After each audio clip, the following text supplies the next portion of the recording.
Okay, so after 2 days of specimens of humanity like Richard Dawkins and John McWhorter and Eli Lake and Konstantin Kisin, who were in the Gaza panel with Bree, I caught up with the organizers and I asked both of them pretty much the same questions, but the main thing I wanted to know is why there was no real representation of an anti-woke left, which is what I would consider our show. And like I said, man, I mean, their answers were not terrible. We'll see if they meant them. But let's take a look. We'll just play this through and talk about it afterwards. Yep. We have here the organizer himself of the Dissident Dialogues. Can you tell people who you are and a little bit about you? All right, my name is Desha Miller. I am the co-founder of Dissident Dialogues along with Winston Marshall. Okay, and so you called it Dissident Dialogues. What is it dissident against? Well, don't read too much into the name. If you were to really look at it, today we had one true dissident, Marcy, but I ultimately we're trying to create a platform here for ideas. You know, it's a place for dangerous ideas. Okay. So I felt like the kind of silent but deadly hanging over the entire event was we are right in the middle of a crackdown on student protests, the likes of which we have not seen since the Vietnam era. Are those students dissidents? I believe they believe that, and you can, by going against what you believe as oppression, unjust wars, I think they truly believe that.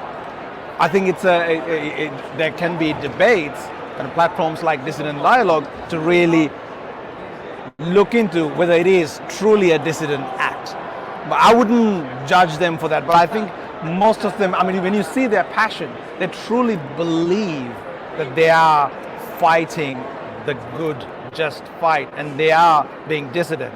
Now, whether they're dissidents, in my opinion, it doesn't really matter. I don't think. Okay, now I'm going to give you a sticky one. Now, there is kind of a war that has erupted among civil libertarians about this, particularly on the right. You have Matt Walsh fighting with Greg Abbott. You have Candace Owens fighting with her former employer, Ben Shapiro. You have John Knowles also coming out and getting into conflict with them. Do you come down on any particular side, which seems to roughly be people who are saying, hey, if we believe in speech, this is speech, we can't be hypocrites, and people are saying, no, this isn't what we meant by speech?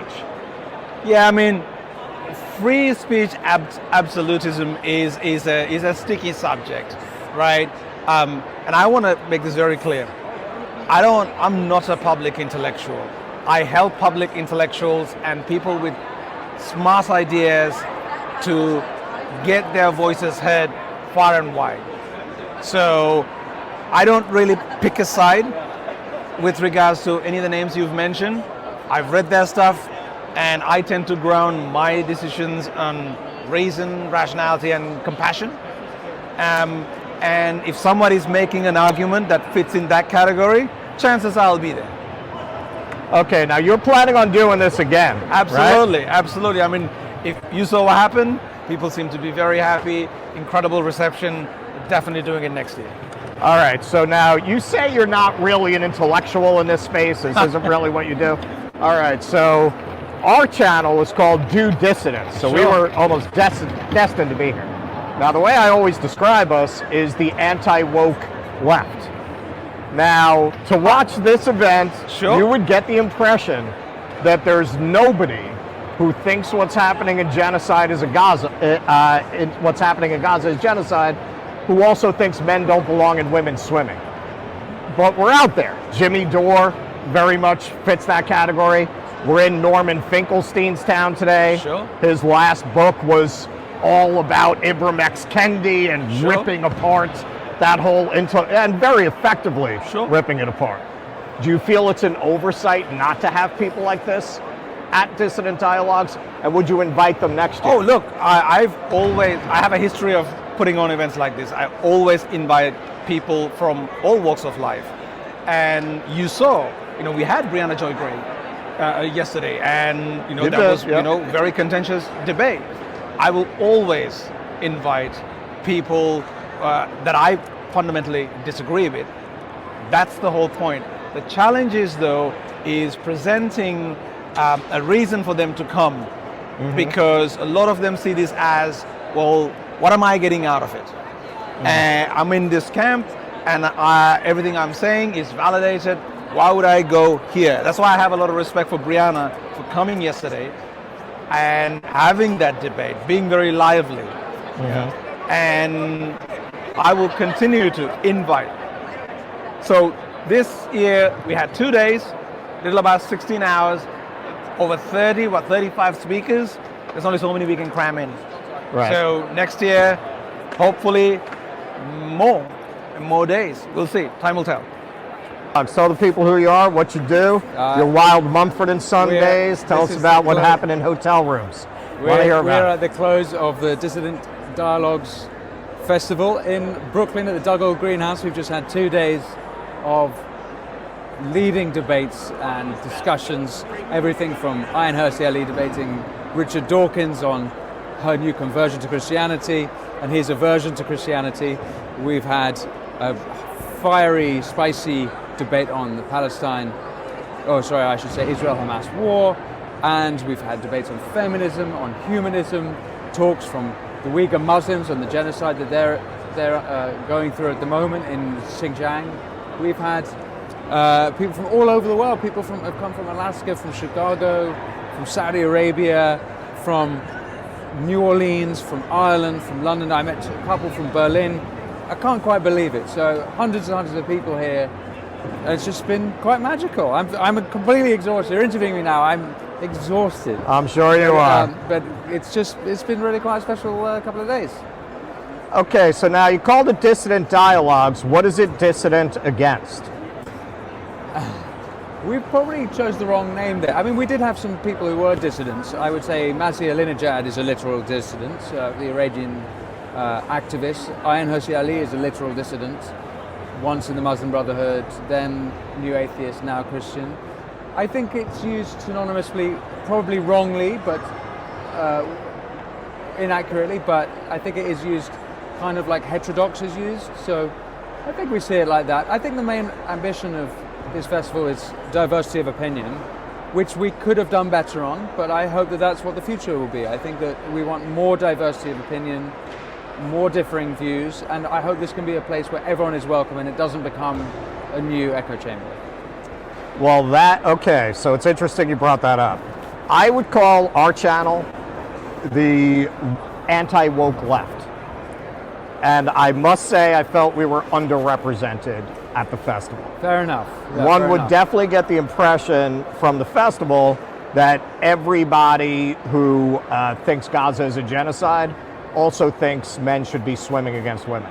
And those are not necessarily the same people. No, I think that there were some anti-woke left. I think Kathleen Stock or not Mary Harrington, I think that if you listen to the liberalism panel, Nick Gillespie, I guess or Freddie Sayers, in an American sense, they wouldn't say they're progressive, but they're definitely liberal rather than conservative. So if you mean the anti-woke Marxist left, that would be, possibly that would have, yeah, I'd agree that was underrepresented. And I hope that we can remedy that in the future. Oh, I would say Brianna Joy Gray is Brianna, yes, definitely. That's what the progressive. panel was about. Yeah, it was about. Yeah, it was. Yeah, the panel wasn't. Yeah, that's You great. have people, I guest host sometimes for Jimmy Dore. He would represent we could do that, that, yeah. extremely well. Something for next year. Something for next year. I was talking to Desh about that. I'm going to send him a list of people. You've got Norman Finkelstein lives in New York. I don't know if you're going to do it here again. Norman Finkelstein is a fascinating speaker. You have Aaron Mate from Gray Zone, lives in New York. So there are a lot of very intelligent, articulate There's a lot of people. We could do this every day and have a new lineup. There's Absolutely. A lot of talent. So that kind of brings us to Right now, this is occurring as you're having the biggest crackdown on students since the Vietnam War. Are those students dissidents? I think you could argue that. Yeah, why not? How would you define dissident? I mean, it's a word, I'm not sure I even know exactly how to define it. But yeah, they're being dissident. I guess they are being dissident, yeah. Okay, finally, the hardest question I'm going to ask you. All right. They would be welcome, by the way. What's that? I would have them speak here. You would? Yeah. Okay. Well, can I ask you, and look, man, I'm a theater guy. It's a little different, but it's related. I understand a million moving parts. So is that why there wasn't anyone from that camp? Because I'm sure there were students that would have spoken. It was hard to get people. I thought Brianna Joy Gray was very brave. She was. To come because it was, as the vote before her panel suggested, it was a more pro-Israel room. Yeah. I would have had more for sure. It was hard to find those voices, but they were afraid to go into the lion's den. From my point of view, they're welcome here. Okay. All right. So you've had this civil war erupt among civil libertarians, particularly on the right. You got Matt Walsh versus Greg Abbott. You've got Candace Owens versus Ben Shapiro. Where you've got some people, it seems, around this issue of Israel, it portrayed a split on what might be called the anti-woke civil libertarians. Do you come down on any side of that argument? Because you got people like Matt Walsh, who is definitely a Christian conservative, an avowed Christian conservative. I've got to be honest, I actually haven't followed that stuff very closely, so I don't feel equipped to comment on that. Although I would say from afar, it seems like some people on the right are giving up their free speech principles, but I just don't know the topic enough that I feel like I can give a fair answer. All right, that's fair. Anything you want people to know? Just that I think something special happened here, and I would say thank you for covering it and reporting on it, and hopefully we'll do it again next year. Okay. So, I can't guarantee this. I may have been knocked out of the Dissident Dialogues app, or they could have shut it down. I mean, it's weeks after the festival now. But they did ask me this week if we had done any coverage, and so I, in fairness, I sent them the links. I can't imagine they were happy with the coverage I sent them, so you never know.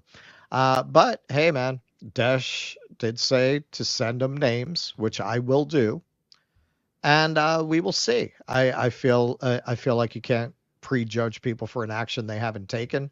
Who knows if they'll actually do a second one? As I said, the clips aren't making money. I don't know how much they were depending on that to make this worth their while, or how much they were making the money off the door. Because while they did charge a lot, this would have been an expensive event. Renting out the Dougal greenhouse right in hipster Navy Yards over there, I'm sure it cost an arm and a leg, the whole camera crew that they had to pay for. So I don't know if it was profitable. I don't know if Trigonometry, they might have invested. I could swear I heard, I don't even know their names, the British guy in Trigonometry. I think I heard him basically say on stage that, they were at best breaking even on this. So who knows if they'll do it again. If they do it again, look, I mean, Winston was willing to say the student protesters were dissidents. Based on my conversation with Brianna, I'd have to say there's some credibility to what he's saying, that they had a hard time getting people on the left to do this. I also think they're in their bubble. I honestly don't think it occurred to them to ask someone like Jimmy or to ask someone like Norm. I really don't. Like, I think they thought in their world, in their circle. Yeah, they think, basically TERFs are as far left as they'll go. Right. Yeah. Exactly. TERFs are their idea of left. Exactly. So inviting like people from the gray zone, like, I don't even think that's on their radar. Now, like I said, between the Dawkins thing and the way we've covered this, they might not be too happy with us at this point. Who knows? If they're really as dissident as they say they should support our speech, but I suspect they're not, given that they were both very confused about how to answer the question of why they called it Dissident Dialogues. And deferred to people they had speak who are, dissidents from countries that the State Department is hostile towards. That was what they described as dissident. Those are the real dissidents. So we'll see, man. I'll send them that list. Like I said, I'm not just going to beat up on them to beat up on them. Those answers were not unreasonable. Desh was more evasive about committing himself to anything. But then again, if you're going to say I'm a civilian, I'm not a public intellectual, I organize events for profit. Okay. Now, Winston does put himself out there. He just debated at the Oxford Union. Right. And he did commit himself more than Desh did. So, hey, we'll see. We'll see if they follow through. If there's a second one, we'll see if it's less of a wank fest. Please clap.